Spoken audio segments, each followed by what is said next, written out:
Bismillahirrahmanirrahim. Assalamualaikum warahmatullahi wabarakatuh. Perkenalkan, nama saya Sarmila. Saya dari Prodi Akuntansi di mata kuliah Bank dan Lembaga Keuangan kami. Saya akan menjelaskan tentang bank dan perkreditan. Yang pertama ada pendahuluan. Bagian terpenting dari manajemen perbankan adalah bagaimana mengelola dana yang tersedia. Dari sumber dana yang tersedia, sebagian besar dialokasikan untuk kredit. Oleh karena itu, manajemen perkreditan merupakan tugas paling utama dari manajemen operasional. Pengalaman bank-bank karena adanya kredit macet akhir-akhir ini telah memacu kalangan perbankan untuk lebih berhati-hati dalam mengatur alokasi dana kredit. Semua ini adalah untuk meningkatkan pelayanan terhadap kebutuhan pembiayaan masyarakat. Pada awal tahun 1994, penyaluran kredit bank-bank telah cukup menggairahkan perekonomian masyarakat dengan tersalurnya dana sekitar 160 triliun rupiah ke berbagai sektor perekonomian yang ada di Indonesia. Yang pertama, di sini ada pengertian, unsur, tujuan, dan fungsi kredit. Yang pertama adalah pengertian kredit. Istilah kredit berasal dari bahasa Yunani credere yang berarti kepercayaan, atau truth, atau faith. Oleh karena itu, dasar dari kredit adalah kepercayaan. Seseorang atau suatu badan yang memberikan kredit atau kreditur percaya bahwa penerima kredit atau debitur pada masa yang akan datang akan sanggup memenuhi segala sesuatu yang telah dijanjikan. Apa yang telah dijanjikan itu dapat berupa barang, uang, ataupun jasa.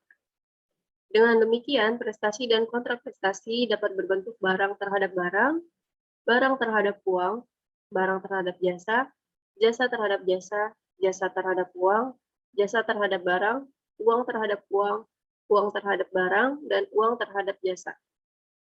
Dengan adanya diterimanya kontraprestasi pada masa yang akan datang, maka jelas akan tergambar bahwa kredit dalam arti ekonomi adalah penundaan pembayaran dari prestasi yang diberikan sekarang, baik dalam bentuk barang, uang, maupun jasa. Di sini terlihat bahwa salah satu faktor utama yang memisahkan prestasi dan kontraprestasi. Lalu selanjutnya ada unsur-unsur kredit. Yang pertama ada kepercayaan. Kepercayaan yaitu suatu keyakinan pemberian kredit bahwa kredit yang diberikan berupa uang, barang atau jasa akan benar-benar diterima di masa yang akan datang. Kepercayaan itu diberikan oleh bank di mana sebelumnya sudah dilakukan penelitian, penyelidikan tentang nasabah baik secara intern maupun ekstern. Lalu yang kedua ada kesepakatan. Kesepakatan ini meliputi kesepakatan antara si pemberi kredit dengan si penerima kredit. Kesepakatan ini dituangkan dalam suatu perjanjian di mana masing-masing pihak menandatangani hak dan kewajibannya. Yang ketiga ada jangka waktu. Jangka waktu setiap kredit yang diberikan memiliki jangka waktu tertentu. Jangka risiko. Jangka waktu ini mencakup masa pengambilan kredit yang telah disepakati. Lalu yang keempat ada risiko. Risiko adalah adanya suatu tenggang waktu pengembalian akan menyebabkan semakin besar risikonya, demikian pula sebaliknya. Risiko ini menjadi tanggungan bank, baik risiko yang disengaja oleh nasabah yang lalai maupun oleh risiko yang tidak disengaja. Lalu yang kelima ada balas jasa, merupakan keuntungan atas pemberian suatu kredit atau fase tersebut yang kita kenal dengan nama bunga. Balas jasa dalam bentuk bunga dan administrasi kredit merupakan keuntungan bank. Tujuan dan fungsi kredit yang pertama yaitu mencari keuntungan, yang kedua membantu usaha nasabah, yang ketiga membantu pemerintah. Di dalamnya ada penerimaan pajak dari keuntungan yang diperoleh nasabah dan bank, membuka kesempatan kerja, meningkatkan jumlah barang dan jasa, menghemat devisa negara, dan meningkatkan devisa negara. Kemudian, di samping tujuan di atas, maka suatu fasilitas kredit juga memiliki fungsi secara luas, diantaranya adalah yang pertama, untuk meningkatkan daya guna uang, yang kedua, untuk meningkatkan peredaran dan lalu lintas uang, yang ketiga, untuk meningkatkan daya guna barang, yang keempat, sebagai alat stabilitas ekonomi, yang kelima, meningkatkan semangat usaha, Yang keenam, meningkatkan pemerataan pendapatan. Yang ketujuh, meningkatkan hubungan internasional. Jenis dan prinsip pemberian kredit. Yang pertama ada jenis kredit. Kredit yang diberikan bank umum dan bank perkreditan rakyat untuk masyarakat terdiri dari berbagai jenis. Secara umum, jenis-jenis kredit dapat dilihat dari berbagai segi, antara lain, yang pertama dilihat dari segi kegunaan, ada dua, yaitu kredit investasi dan kredit modal kerja. Dilihat dari segi tujuan kredit, ada kredit produktif, kredit konsumtif, dan kredit perdagangan. Dilihat dari segi jangka waktu, ada kredit jangka pendek dan kredit jangka panjang. Jika dilihat dari segi jaminan, ada kredit dengan jaminan dan kredit tanpa jaminan. Yang terakhir, dilihat dari segi tujuan kredit. Yang pertama ada kredit pertanian, kredit peternakan, kredit industri, kredit pertambangan, kredit profesi, dan kredit rumah. Prinsip-prinsip pemberian kredit. Sebelum suatu fasilitas kredit diberikan, maka bank harus merasa yakin bahwa kredit yang diberikan benar-benar akan kembali. Penilaian kredit oleh bank dapat dilakukan dengan berbagai cara untuk mendapatkan keyakinan tentang nasabahnya. Seperti melalui prosedur penilaian yang benar, begitu juga dengan ukuran-ukuran yang ditetapkan. Biasanya kriteria penilaian yang harus dilakukan oleh bank untuk mendapatkan nasabah yang benar-benar menguntungkan dilakukan dengan analisis 5C dan 7P. Telah menjadi standar penilaian setiap bank. Analisis 5C dapat dijelaskan sebagai berikut. Yang pertama ada karakter. Karakter adalah suatu keyakinan bahwa sifat atau watak dari orang-orang yang akan diberikan kredit benar-benar dapat dipercaya. Hal ini tercermin dari latar belakang nasabah, baik latar belakang pekerjaan maupun yang bersifat pribadi seperti cara hidup, gaya hidup, keadaan keluarga, hobi, social standing-nya. Lalu yang kedua ada capacity.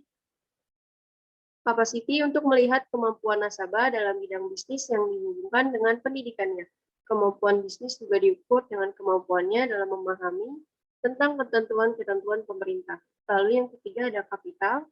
Kapital adalah untuk melihat penggunaan modal apakah efektif, dilihat dari laporan keuangan, neraca, dan laporan laba rugi, untuk melakukan pengukuran seperti dari sisi likuiditas atau solvabilitas, rentabilitas, dan ukuran lainnya. Lalu yang keempat ada kolateral. Kolateral merupakan jaminan yang diberikan calon nasabah, baik yang bersifat fisik maupun non-fisik. Lalu yang terakhir ada condition. Dalam menilai kredit, hendaknya dinilai kondisi ekonomi sekarang dan kemungkinan untuk masa yang akan datang sesuai dengan sektor masing-masing.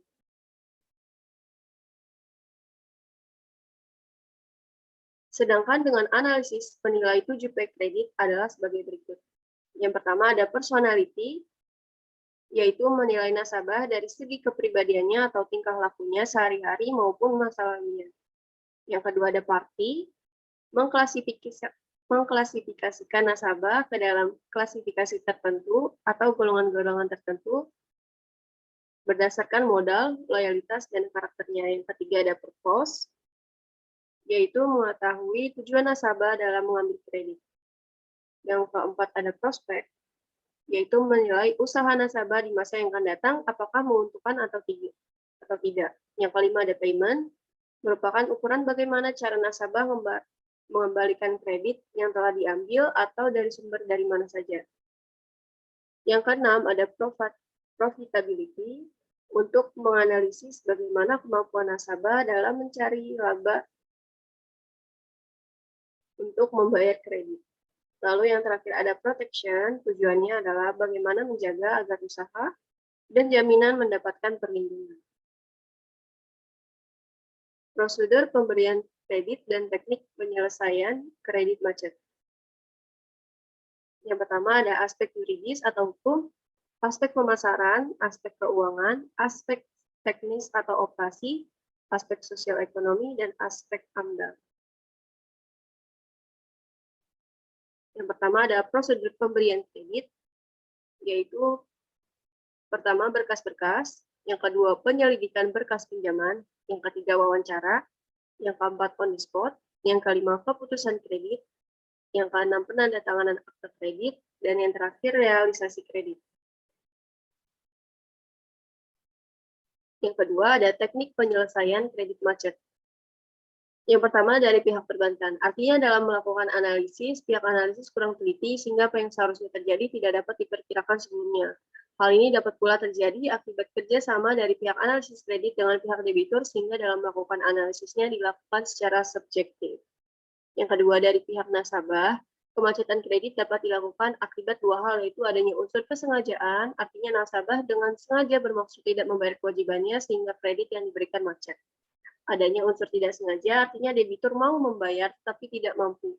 Sebagai contoh, kredit yang dibiayai mengalami musibah seperti kebakaran, kena hama, kebanjiran, sehingga kemampuan untuk membayar kredit tidak ada.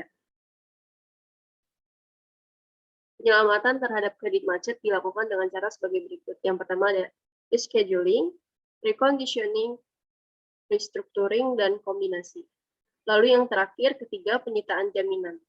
Merupakan jalan terakhir apabila nasabah sudah benar-benar tidak mempunyai niat baik ataupun sudah tidak mampu membayar utang-utangnya. Terima kasih, itu dia tadi penjelasan dari bank dan perkreditan. Semoga ilmunya bermanfaat. Wabillahi taufiq wal hidayah. Wassalamualaikum warahmatullahi wabarakatuh.